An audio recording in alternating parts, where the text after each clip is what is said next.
در طولور مؤسسه دولتی مکتب برای خوانندگان بالایاقت در شهر خوجند وخوری کارمندان مقامات سود ولایت سوخت با آموزگاران و خوانندگان این بارگاه تعلیم برگزار گردید که محتوای آن را اجرای عملی قانون‌های جمهوری تاجیکستان درباره مسئولیت پدر و مادر در تعلیم و تربیت کودک، تنظیم عنعنه و جشن و مراسم، پیشگیری از جنایتکاری و بلند برداشتن معرفت حقوقی شهروندان تشکیل می‌داد. در رفت ملاقات ذکر کرده شد که در زمان صاحب استقلالی مملکت محض با غمخواری و سیاست خلق پرورانه اساسگذار صلح و وحدت ملی پیشوای ملت پرزیدنت جمهوری تاجیکستان محترم امومعلی رحمان در کشور چندین قانون‌های ضروری که به منفعت سیاسی و حقوقی و اقتصادی شهروندان روانه شده است قبول گردیده آنها تکمیل یافتند. مورد به ذکر است که تاجیکستان همچون کشور صاحب اختیار، دموکراتی، حقوق بنیاد یگانه و دنیوی به احترام انسان همچون ارزش عالی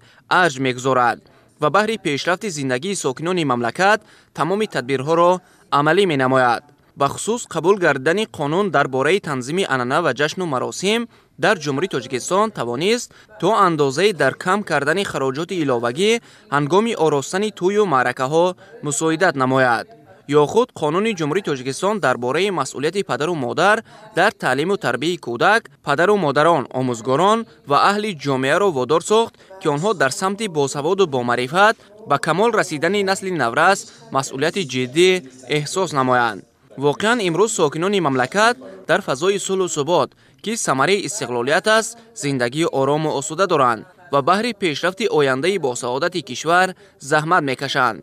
باید هر یک ساکن مملکت شکر استقلال و آزادی نموده با رعایت حتمی قانون‌های قبول گردیده کوشش به خرج دهد تا معیار و طلبات قانون‌های بالا ذکر را به طور ضروری رعایت نماید. با نظر داشت آنکه جوانان آینده دولت و ملتند از آموزگاران دعوت به عمل آورده شد تا با استفاده از شرایط ضروری فراهم گردیده بهر دانشمند و با معرفت تربیت نمودن نسل نورس در قلب جوانان دوچند نمودن مهر وطن مادر، احترام گذاشتن به ارزش‌های ملی و بلند برداشتن سطح زباندانی و آگاهی از تکنیک و تکنولوژی زمان معاصر تمام تدبیرها را راه اندازی نمایند. مورد به ذکر است که طبق نقشه واخوری کارمندان مقامات سود ولایت سوخت وابسته به نقطه‌های مهم پیام پرزیدنت کشور و مجلس عالی در دیگر مؤسسه‌های تعلیمی و شهر و ناحیه‌های ولایت برگزار کرده می‌شود.